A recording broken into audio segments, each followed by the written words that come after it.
Hi friends, எல்லோரும் எப்படி இருக்கீங்க ஃப்ரெண்ட்ஸ்? நான் தான் உங்களோட குக்கு நவீனா ஃப்ரெண்ட்ஸ். நம்ம வீடியோ ஃபஸ்ட் டைம் பார்க்குறதுனா மறக்காமல் சப்ஸ்கிரைப் பண்ணிக்கோங்க. அப்போ தான் நம்ம அடுத்தடுத்து போகிற வீடியோ நோட்டிஃபிகேஷன் வரும் ஃப்ரெண்ட்ஸ். நம்ம இன்றைக்கி என்ன குழம்பு வைக்க போகிறோம்னா நண்டு குழம்பு வைக்க போகிறோம். நண்டு சுத்தம் பண்ணுறது எப்படி, என்னென்ன நண்டு நம்ம வாங்கியிருக்கோம் அப்படின்னு சொல்லிட்டு பார்க்கலாம்.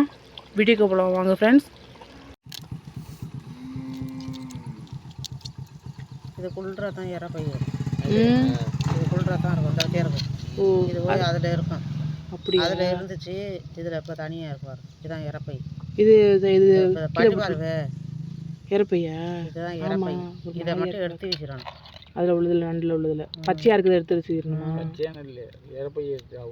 அது இறப்பை. அதுக்குள்ளே மண், கல் எல்லாமே இருக்கும். நண்டு தீக்கிறது எல்லாமே இருக்கும். ஆமாம், தெரியாதவங்க அதை அப்படியே போட்டுருவாங்க. ஒன்றுமே தெரியாது. அப்புறம் இதெல்லாம் எடுத்துடணும். இதெல்லாம் எடுத்துடணும். இதெல்லாம் எடுத்து சுத்தம் பண்ணி இப்படி உடைக்கும். ரெண்டை உடைச்சிட்டு பெரிய வெங்காயம் நண்டு க்ளீன் பண்ணுறாங்க பார்த்தீங்களா?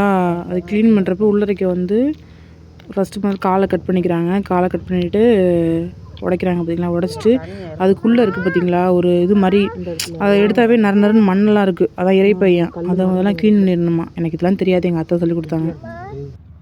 அதுக்குள்ளே மண், கல் எல்லாமே இருக்கும்.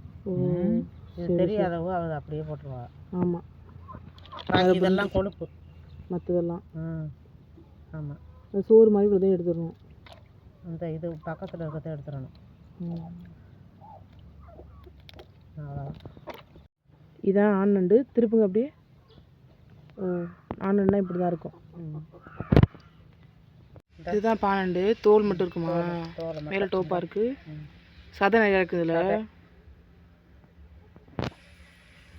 அப்படியே உள்ளுக்கு தோல் மாதிரி தொழுன்னு இருக்கும்.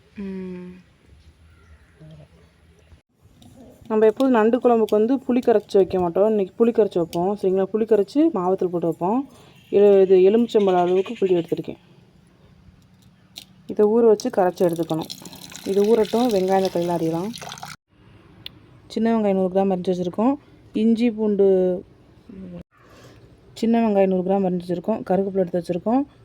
2 தக்காளி நைஸாக அரிஞ்சு வச்சுருக்கோம். மிளகு ஒரு 10 பல் பூண்டு சரிங்களா? நல்லா நச்சு வச்சுருக்கோம். மிளகாத்தூள் வந்து 1.5 ஸ்பூன், மல்லித்தூள் 2 ஸ்பூன், 1/2 ஸ்பூன் வந்து சோம்புத்தூள் சீரகத்தூள், 1/4 டீஸ்பூன் வந்து மஞ்சத்தூள் எடுத்து வச்சுருக்கோம் சரிங்களா? மாவத்தில் போடணும்னு சொன்ன பார்த்தீங்களா? இது வந்து நாங்கள் வீட்டில் வந்து மாவத்தில் வந்து உப்பு போட்டு வச்சுருக்கோம். அதில் வந்து கொஞ்சம் நேரம் ஊற வச்சு எடுத்துக்கலாம். ஏன்னா அப்போ தான் கொஞ்சம் உப்பு கம்மியாகும், இல்லைன்னா ரொம்ப உப்பு கறிக்கும் சரிங்களா? ஊற வச்சு கழுவி எடுத்துக்கிறேன்.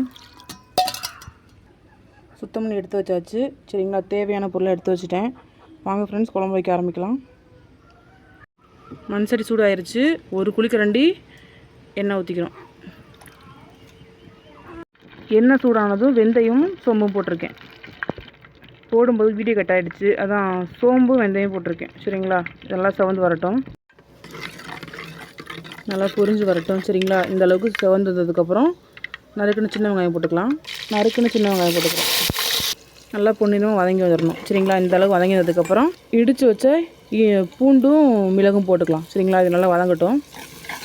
நல்லா எண்ணெயில் நல்லா எல்லாம் பொரிஞ்சு வந்துருச்சு. இப்போ தக்காளி கருவேப்பிலை போட்டு நல்லா வதக்கிக்கலாம். தக்காளி நல்லா வதங்கி வந்துருச்சு சரிங்களா? இப்போ வதங்கி வந்ததுக்கப்புறம் நம்ம சுத்தம் பண்ணி வச்சுக்க நண்டு எடுத்து போட்டுக்கலாம். ஏன் நண்டு இப்போ போடுறேன்னா நல்லா எண்ணெயை சுண்டு வந்தால் தான் நல்லா டேஸ்ட்டாக இருக்கும், அதனால் போடுறேன் இப்போ நண்டு சரிங்களா? நல்லா சுருள எண்ணெயிலே நல்லா வேகணும் சரிங்களா? அப்போ தான் நல்லா ஒரு ஃப்ளேவர் வரும். இது நல்லா வெந்து சுருண்டு வந்ததுக்கப்புறம் தான் மிளகாத்தூள் போட்டு நல்லா கிண்டணும். எடுத்து வச்சுருக்க மசாலா தூள் எல்லாத்தையுமே போட்டுக்கலாம் சரிங்களா? நான் ஆல்ரெடி என்னென்ன தூள்னு சொல்லியிருக்கேன் உங்கள்கிட்ட.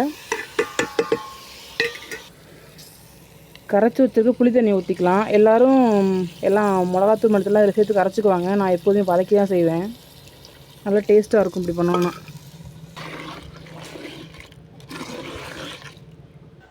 புளி கரைச்சிருக்காங்க, நான் கம்மியாக தான் மாவத்தை போடுறேன், அலசி வச்ச மாவத்தல். இது நல்லா சேர்ந்துலாம் ஒன்றா கொதிச்சு வரட்டும். தேவையான அளவு உப்பு போட்டுக்கலாம். நாங்கள் உப்பு கம்மியாக தான் போடுவோம், உங்களுக்கு தேவைப்பட்ட அளவு உப்பு போட்டுக்குங்க.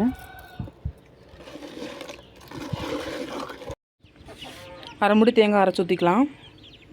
குழம்பு நல்லா கொதிக்குது. இப்போ அரைச்ச தேங்காய் ஊற்றிக்கலாம். கரெக்டாக இன்னும் ஒரு கொதி கொதிச்சா போதும், ஒரு 5 நிமிஷம் கொதிச்சா போதும், இறக்கிடலாம். குழம்பு ரெடி ஆயிரும். நல்லா கொதிச்சிருச்சு. எங்கள் வீட்டில் காரம் எப்போதும் அதிகமாக தான் எடுத்துக்கோங்க. என் பையன் சாப்பிட்றதுனால காரம் கம்மி பண்ணியிருக்கேன். உங்களுக்கு தேவையான காரம் போட்டுக்கோங்க. இந்த வீடியோ பிடிச்சிருந்தா லைக் பண்ணுங்கள், ஷேர் பண்ணுங்கள், சப்ஸ்கிரைப் பண்ணுங்கள். பாய்.